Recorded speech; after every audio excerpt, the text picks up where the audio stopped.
Frères et sœurs en islam, une question secoue les esprits les plus avertis. Pourquoi Paris? Pourquoi cette ville, symbole de modernité, de rébellion et de confusion, serait-elle choisie par le Mahdi comme théâtre d'un bouleversement spirituel final? Est-ce un hasard, une stratégie divine ou une nécessité prophétique?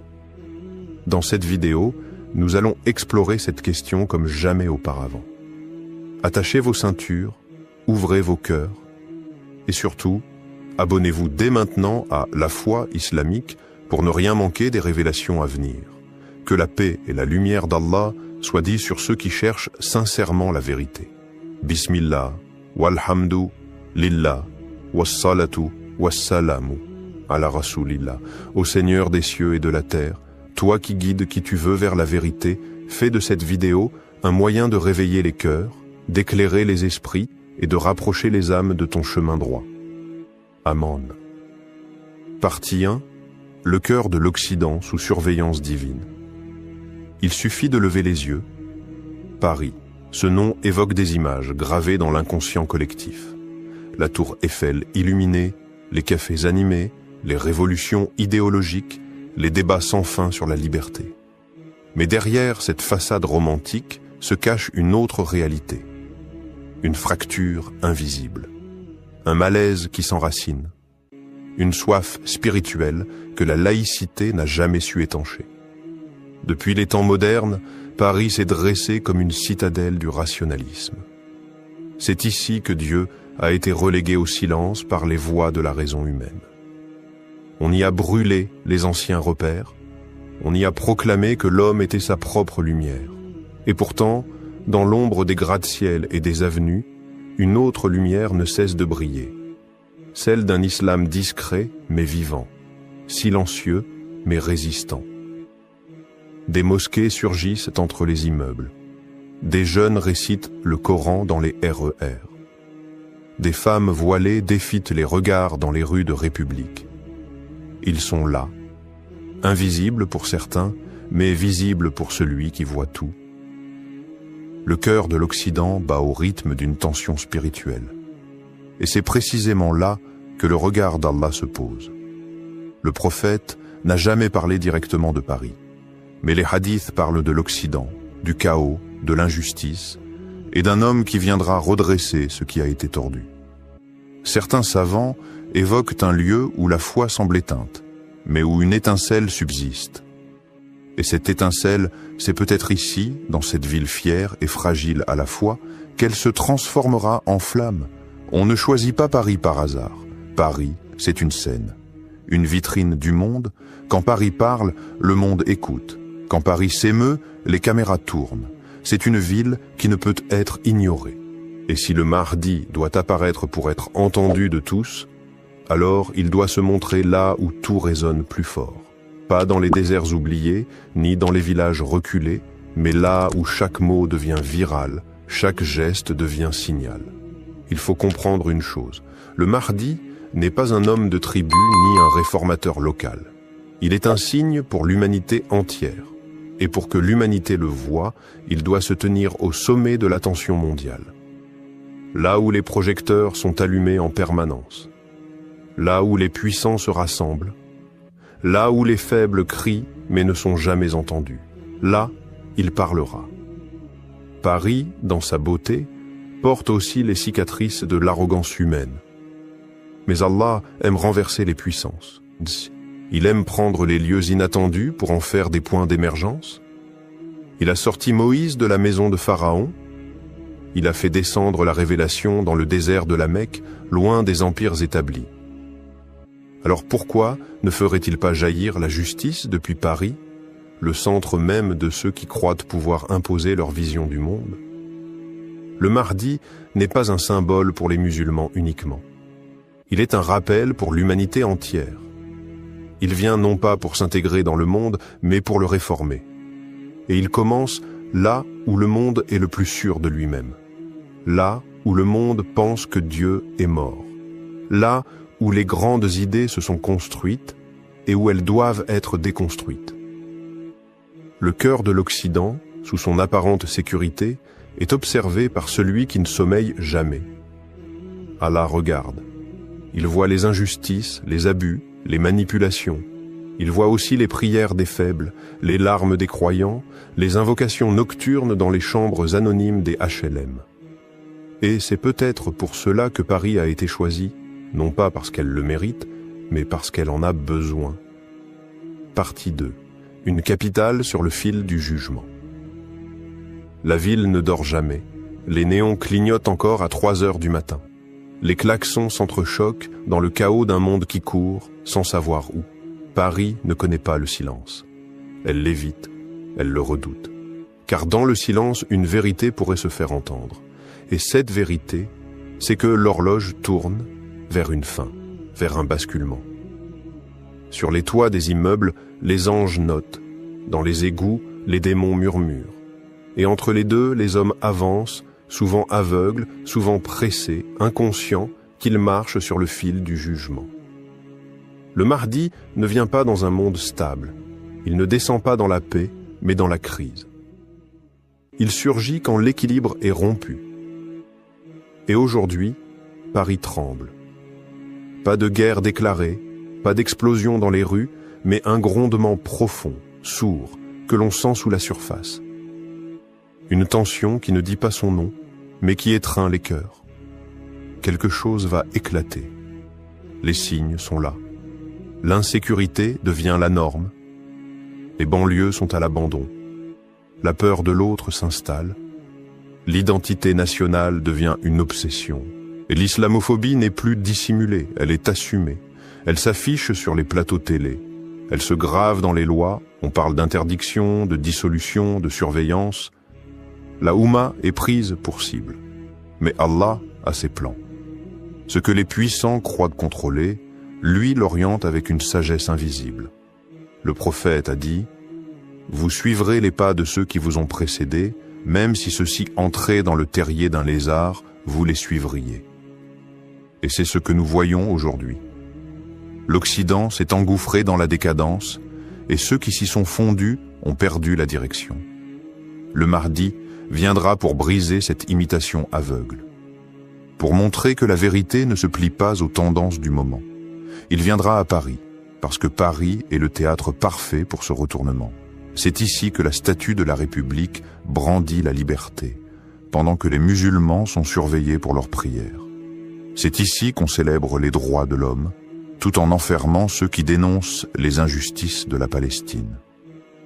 C'est ici qu'on prêche la tolérance, tout en haïssant ceux qui portent un simple voile. Ce double discours est insoutenable. Et le Mahdi le fera exploser. Il mettra la lumière là où il y avait l'ombre. Il fera parler ceux qu'on avait réduits au silence. Il tendra la main là où on n'a semé que le rejet. Et cela ne se fera pas sans douleur, car les systèmes se défendent. Ils frappent avant de tomber. Il y aura des cris, des mensonges, des campagnes de diffamation. On dira que cet homme est un extrémiste, un sorcier, un danger. On le combattra avec les mots et les armes. On dira que c'est un imposteur, mais les cœurs purs sauront. Ils reconnaîtront dans ses yeux la sincérité, dans ses paroles la vérité, dans sa démarche la promesse. Et c'est à Paris que ce combat commencera. Pas avec des épées, mais avec les mots. Pas avec des bombes, mais avec le choc des visions. D'un côté, un monde en chute libre, ivre de lui-même. De l'autre, un homme guidé par la lumière divine, porteur de justice. Ce ne sera pas une révolution comme les autres, ce sera un rappel, une secousse spirituelle. Et elle commencera là où l'orgueil humain a atteint son apogée. Partie 3. Là où les cœurs cherchent sans le savoir. Il y a dans Paris des visages qui ne prient pas, mais qui pleurent la nuit. Il y a des âmes qui errent dans les couloirs du métro, le regard vide, le cœur assoiffé, sans savoir ce qu'elles cherchent réellement. Ce n'est pas le manque d'argent, ce n'est pas l'amour d'un autre, c'est le manque d'Allah. Et pourtant, dans cette ville souvent décrite comme perdue, se cachent des lumières.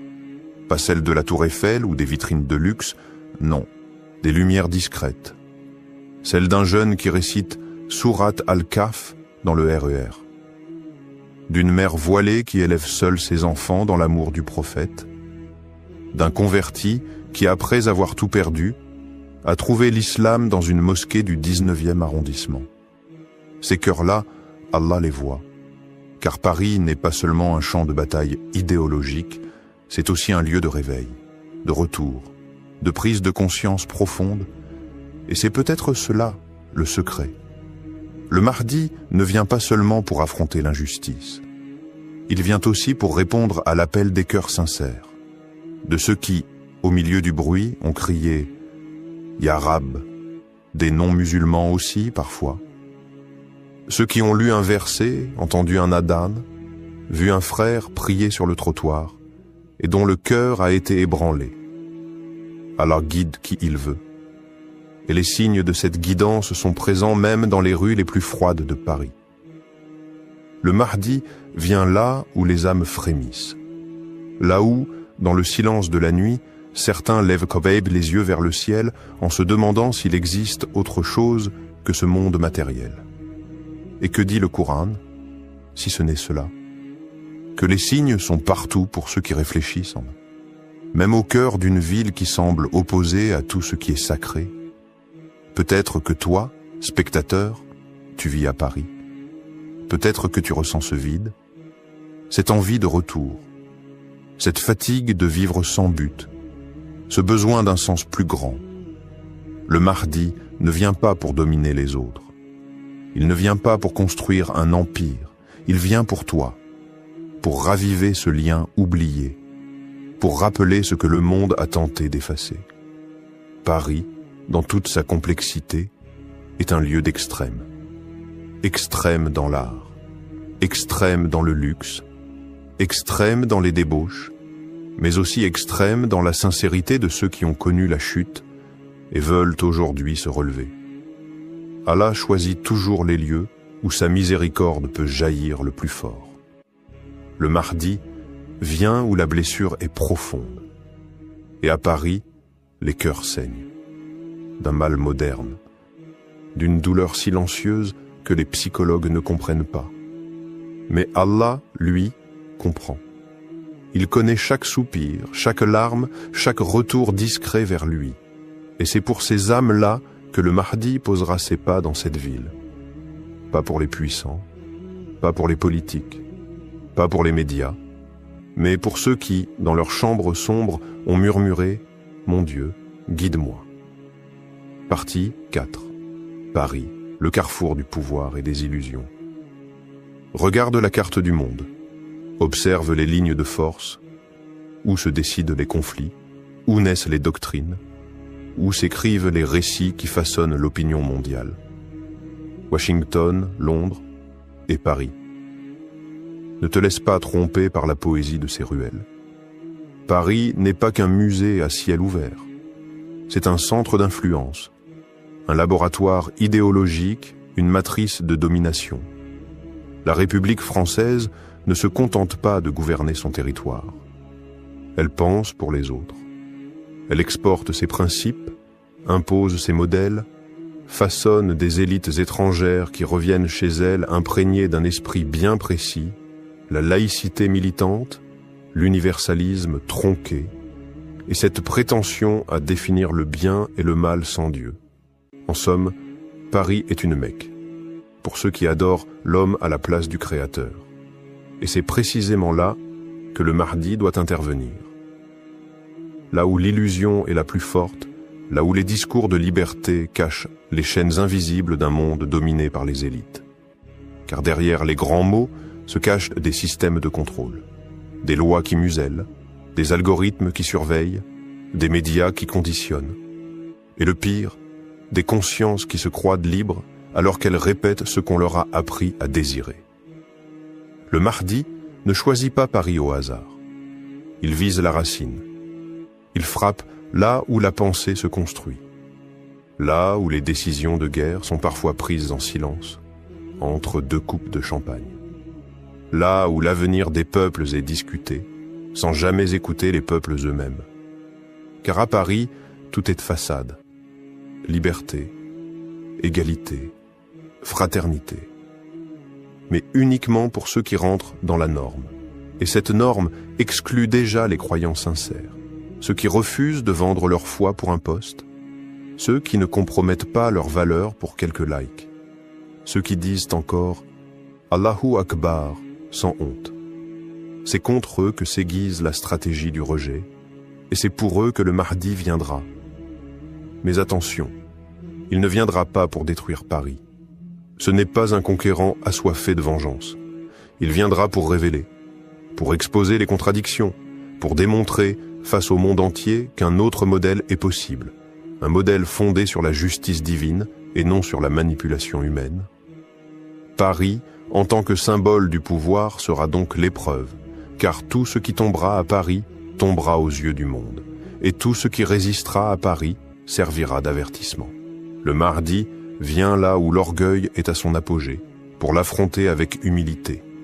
Il ne hurle pas, il ne ment pas, il agit. Et c'est précisément cela qui déstabilisera les puissants. Ils ont peur de ce qu'ils ne peuvent pas acheter. Ils tremblent devant ceux qu'ils ne peuvent pas manipuler. Et le Mahdi, serviteur de la vérité, sera cet homme impossible à détourner. Alors Paris, capitale des illusions modernes, sera aussi la scène de leur effondrement. Partie 5. Quand les sabliers se briseront à Paris. Imagine un matin d'hiver, le ciel est lourd, le vent souffle entre les immeubles haussmanniens, et pourtant, un silence inhabituel règne. Comme si le temps retenait son souffle. Les Parisiens, absorbés dans leur routine, ne savent pas encore que quelque chose a changé. Mais dans l'invisible, les sabliers se sont brisés. Quelqu'un a franchi les grilles d'une mosquée discrète du nord de Paris. Il n'a pas de cortège, pas de caméra.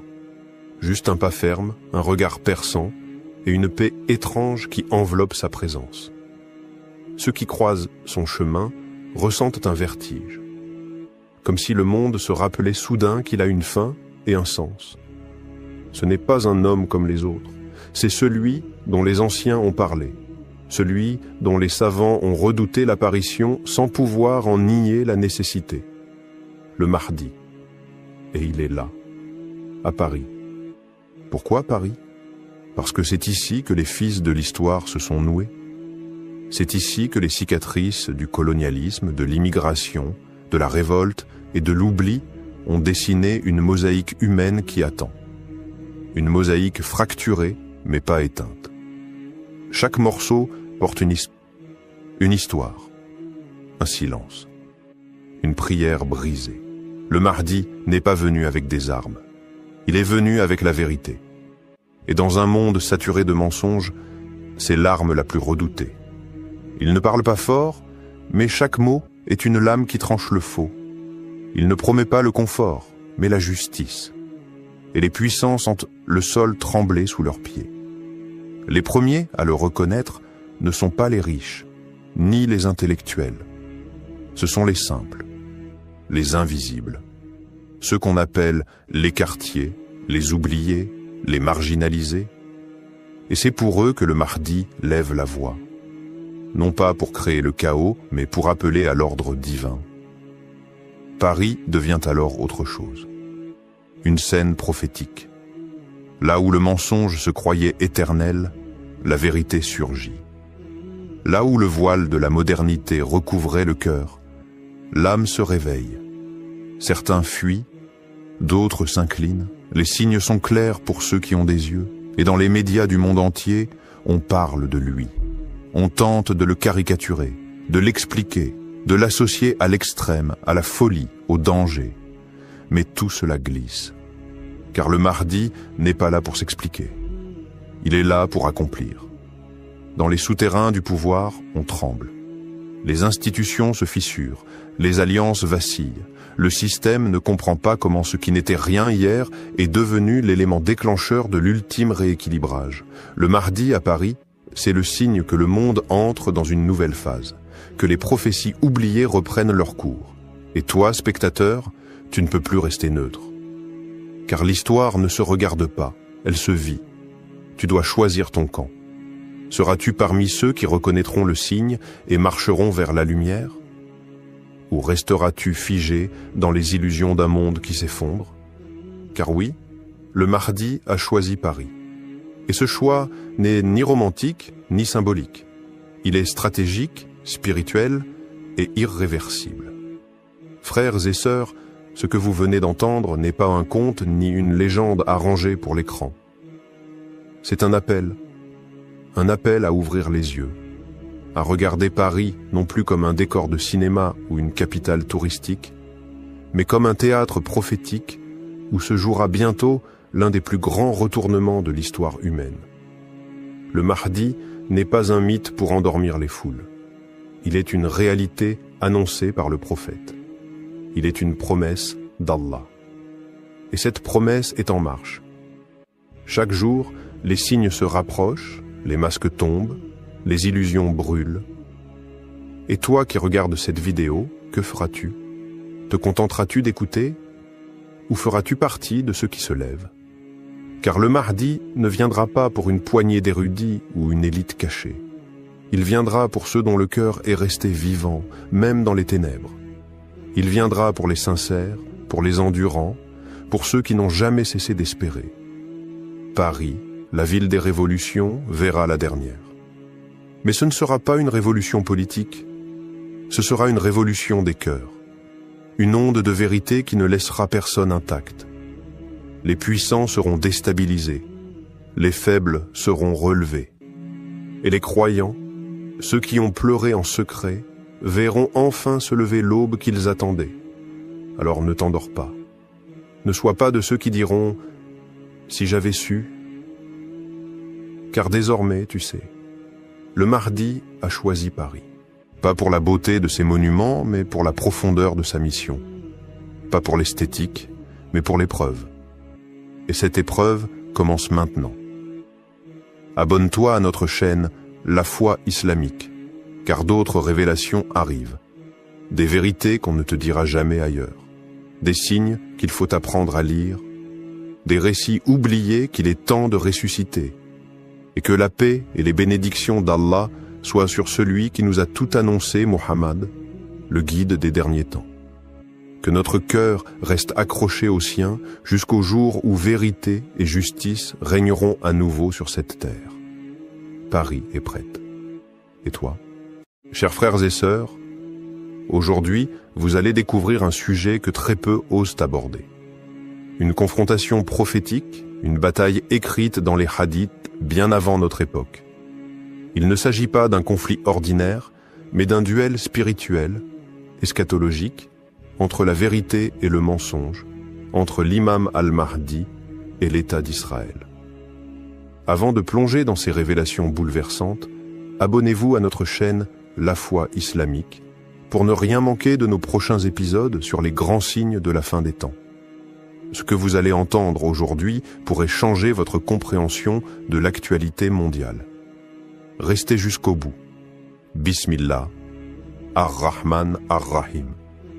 Louange à Allah, le Très-Haut, le détenteur des armées invisibles, le maître du destin et des prophéties.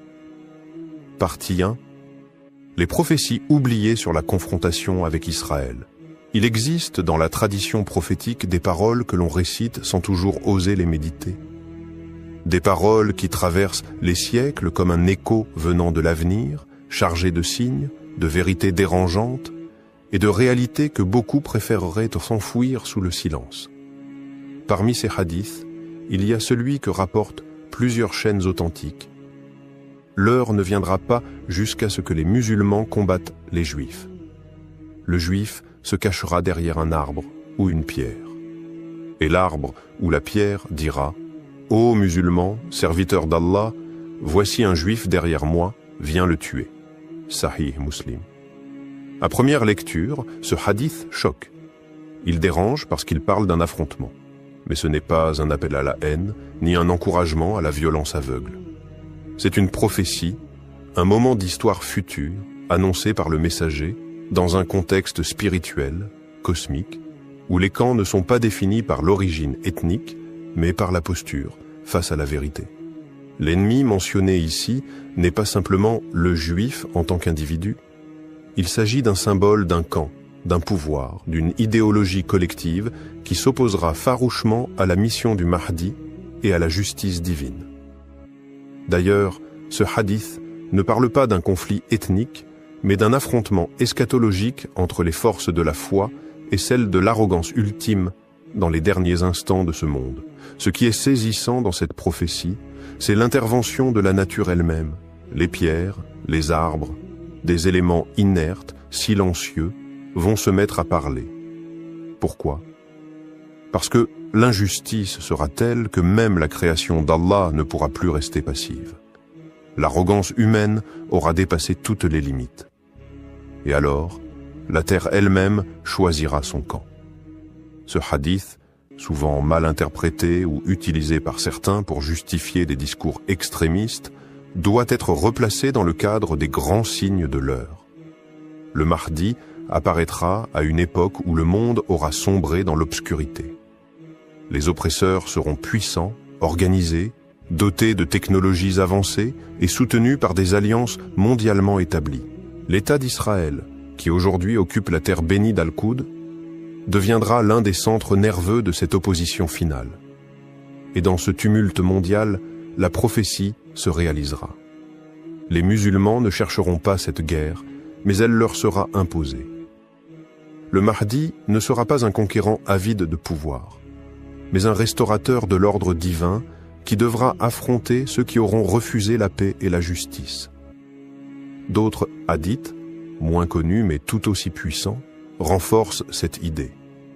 Le prophète aurait dit « Une armée viendra de la région du Hijaz. Rien ne pourra l'arrêter jusqu'à ce qu'elle atteigne Bayt al-Maqdis. » Ce hadith, bien que sujet à discussion chez les savants, laisse entrevoir une avancée inexorable des forces du bien vers le centre de l'oppression. La confrontation avec Israël ne sera donc pas un accident politique ou militaire. Ce sera l'accomplissement d'un décret divin, un scénario écrit par Allah pour rétablir la balance. Ceux qui auront dominé par la ruse, l'oppression et la corruption verront s'abattre une justice qui ne vient ni des missiles, ni des nations, mais du ciel lui-même. Dans cette prophétie, ce ne sont pas seulement les armes qui parleront, c'est la terre elle-même qui jugera. Le silence des siècles se brisera. Les arbres dénonceront, les pierres parleront. Le monde matériel, longtemps utilisé comme outil d'oppression, deviendra témoin à charge contre ses propres tyrans. Et si cette prophétie nous est parvenue aujourd'hui, ce n'est pas pour nous divertir ou nous effrayer, mais pour nous préparer. Partie 2. Le rôle stratégique de Jérusalem dans la venue du Mahdi. On pourrait croire que Jérusalem est une simple ville perchée sur quelques collines, prise entre les sables du désert et les vents méditerranéens. Mais ceux qui s'arrêtent à la surface ignorent que cette ville est un nœud céleste, un point de jonction entre le ciel et la terre. Elle ne dort jamais, même lorsque ses ruelles sont silencieuses. Elle entend, elle porte, elle attend. Depuis des millénaires, Jérusalem est le théâtre d'affrontements qui semble dépasser les enjeux humains. Elle est mentionnée dans la Torah, glorifiée dans les évangiles et vénérée dans le Coran comme la première Qibla des musulmans. C'est là qu'eut lieu le miracle de l'Isra et du Miraj, lorsque le prophète Muhammad fut transporté de la Kaaba à Al-Masjid Al-Aqsa avant de s'élever vers les cieux. Et ce n'est pas un hasard, car le voyage du Mahdi commence là où celui du prophète a culminé, à Jérusalem. Jérusalem est le centre spirituel de la fin des temps. Les hadiths décrivent que l'imam al-Mahdi établira la justice sur terre et qu'une confrontation décisive avec les forces ennemies, notamment l'armée du Dajjal, s'y produira. Pourquoi Jérusalem? Pourquoi cette ville en particulier? Parce que Jérusalem est la ligne de fracture entre les puissances terrestres et les vérités célestes. C'est là que se révélera le mensonge global, et là aussi que triomphera la lumière du Mahdi. En réalité, ce ne sont pas les roquettes, les tanks ou les politiques qui déterminent le destin de cette ville. C'est une promesse divine. Et chaque jour qui passe rapproche son accomplissement. Israël en s'imposant sur Jérusalem, croit tenir un bastion. Mais la prophétie dit tout autre chose. Le prophète a affirmé « Un groupe de ma communauté ne cessera de se battre pour la vérité, victorieux, jusqu'à ce que vienne l'ordre d'Allah alors qu'ils seront à Jérusalem. » Muslim, Ahmad.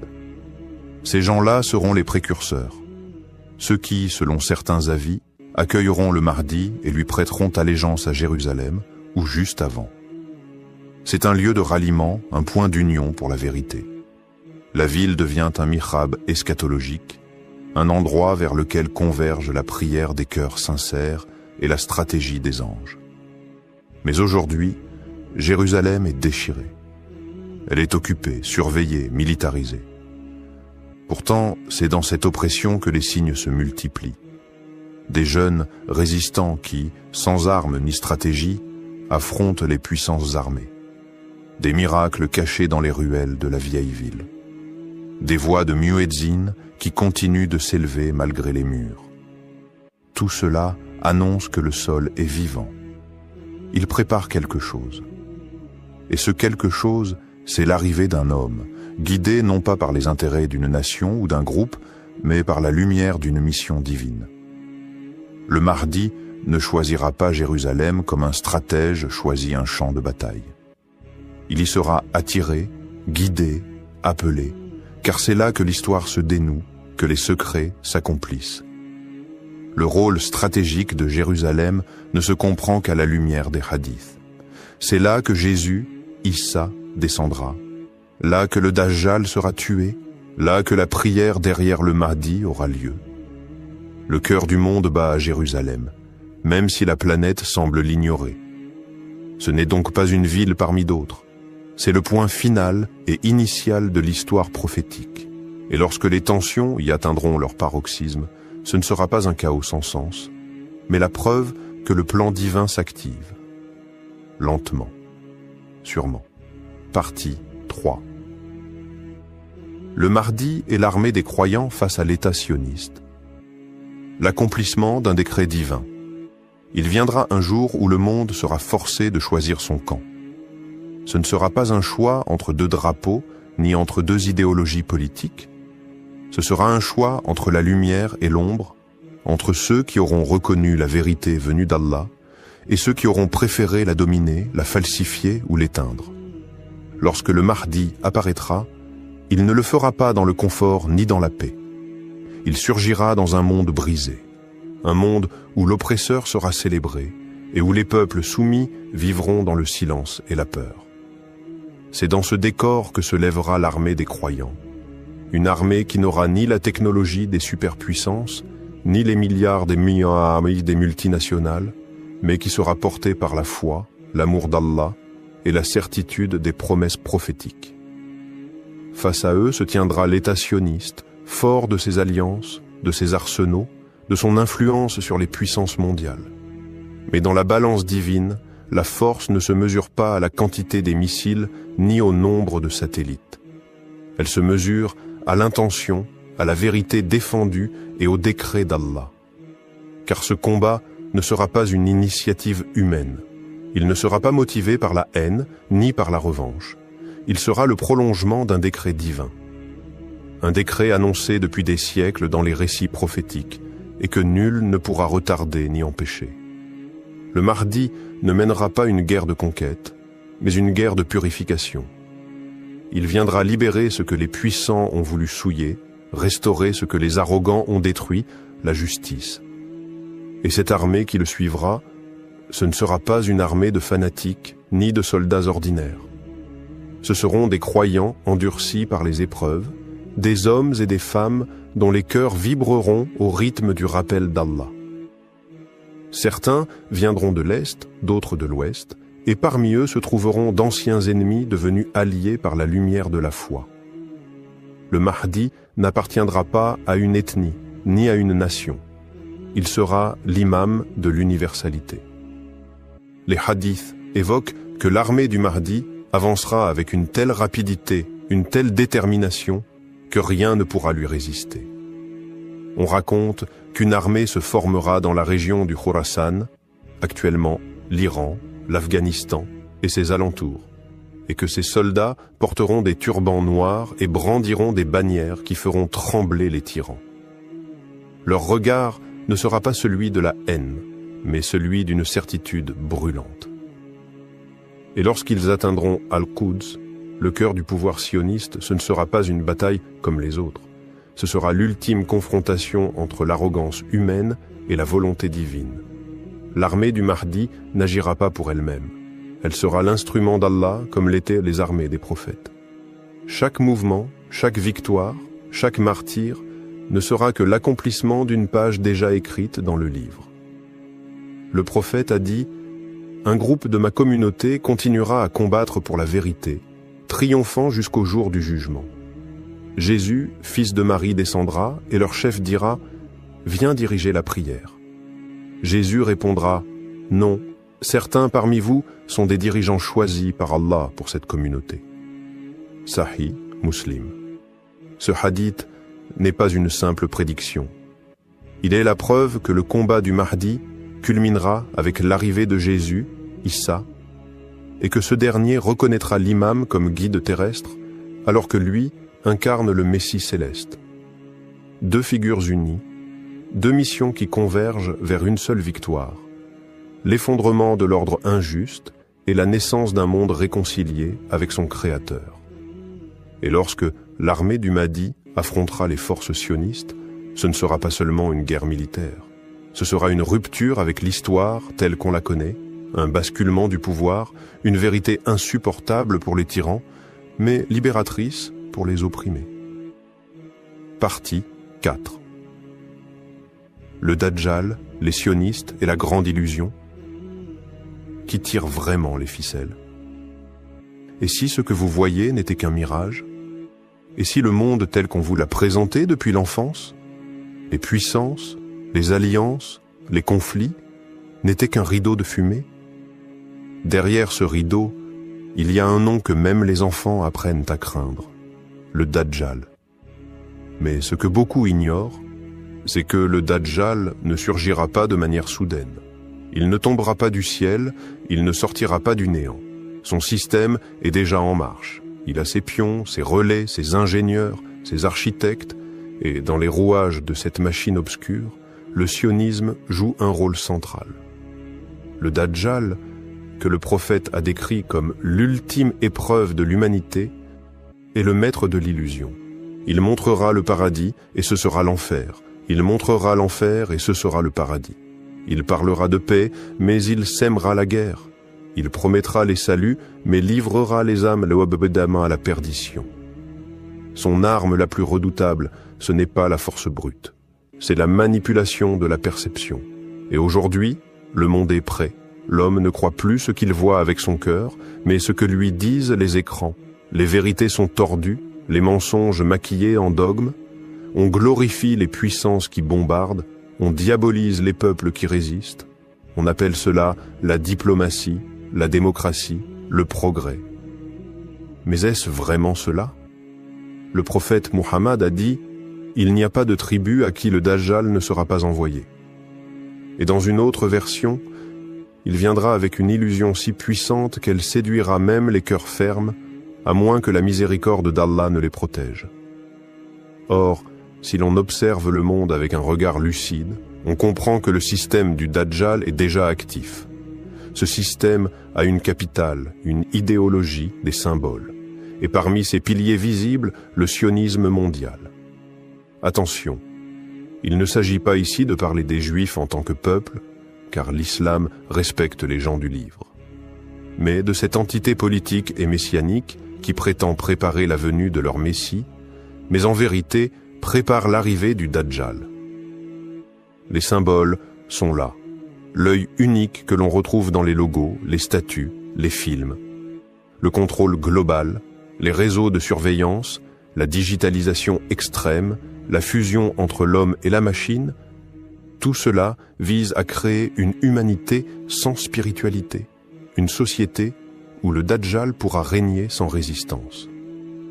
Et ce n'est pas un hasard si l'État sioniste s'impose aujourd'hui comme un centre technologique mondial, contrôlant des données, des intelligences artificielles, des laboratoires. Ce n'est pas une question de progrès. C'est une guerre contre la vérité. La confusion est telle que ceux qui parlent du Mahdi sont considérés comme dangereux. Ceux qui dénoncent le faux sont qualifiés d'extrémistes. Mais ce que le système ne comprend pas, c'est que le plan divin dépasse ses calculs. Et le Dajjal, malgré sa puissance, est prisonnier d'un délai fixé par Allah. Il apparaîtra, il séduira, mais il sera anéanti. Par Jésus, Issa, dans une scène qui aura lieu non loin de Jérusalem, après qu'il ait tenté de s'imposer comme le Messie attendu. Alors, qui tire les ficelles? Qui contrôle les récits médiatiques, les alliances politiques, les guerres ciblées? Ce n'est pas toujours visible. Mais les croyants savent que derrière les murs, derrière les discours, un empire de l'ombre opère. Et ce que le Mahdi viendra détruire, ce n'est pas seulement une armée, mais toute une matrice fondée sur le mensonge. Le vrai combat est invisible, mais il se rapproche. Partie 5. Le triomphe final. Quand la justice divine s'abat sur l'oppression, le vent souffle doucement sur les terres sacrées de Jérusalem, mais ce n'est plus le vent que nous connaissons. C'est le souffle de la vérité, celui qui précède la pluie bienfaisante de la justice divine. Car bientôt, les ténèbres de ce monde se dissiperont. La fin de la domination des oppresseurs ne sera pas une simple révolte humaine. Ce sera la clarté du ciel sur la terre, l'instant où le Tout-Puissant mettra fin à la tyrannie de l'arrogance. Le Mahdi est arrivé. Non pas comme un homme seul, mais comme l'incarnation de l'espoir d'un monde meilleur, un monde réconcilié avec son Créateur. Sa lumière, éclatante et incontestable, éblouira ceux qui l'avaient ignoré.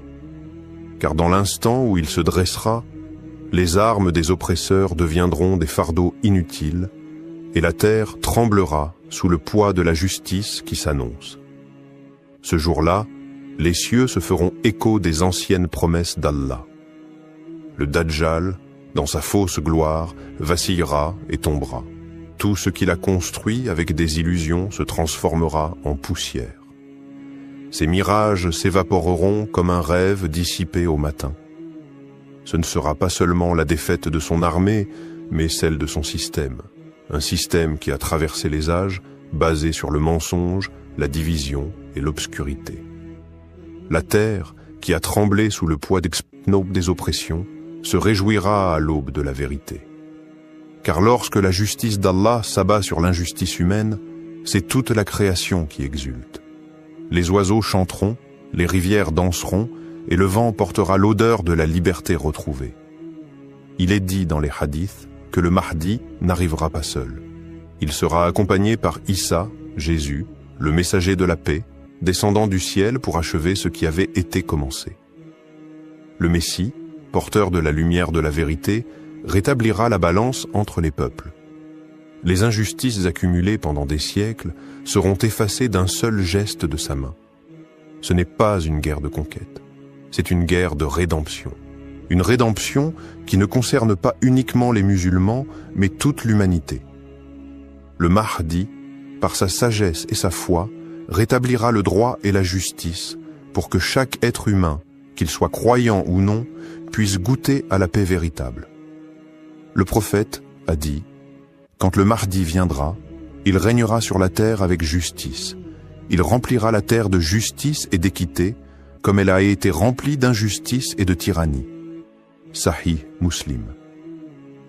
Imaginez un monde où la peur ne gouverne plus, où les chaînes des opprimés sont brisées, où chaque individu, quel que soit son passé, peut se tenir droit sous le ciel d'une justice retrouvée. Ce monde est le fruit d'un effort collectif, porté par ceux qui ont cru dans la promesse d'Allah et qui ont travaillé sans relâche pour voir ce jour arriver. Le Mahdi est l'incarnation de cette promesse.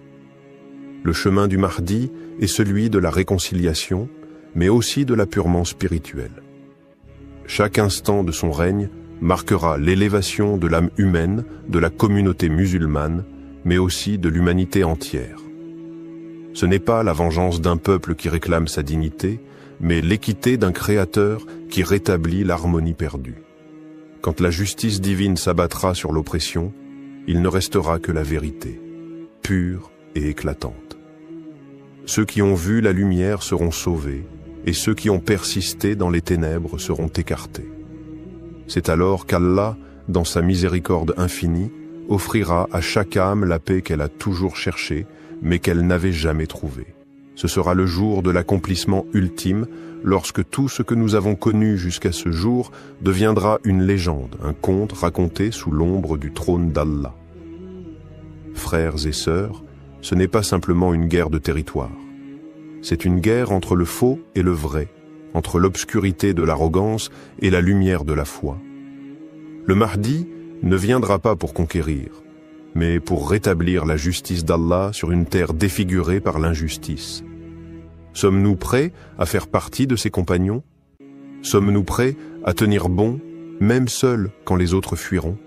Car le jour où le Mahdi apparaîtra, les masques tomberont, les alliances se briseront et seule la sincérité restera debout. Abonnez-vous maintenant à la foi islamique et préparez-vous à découvrir dans nos prochaines vidéos ce que les savants, les puissants et les ennemis de la vérité ne veulent pas que vous sachiez. Qu'Allah nous guide, nous protège et fasse de nous les soldats de la vérité. Amin.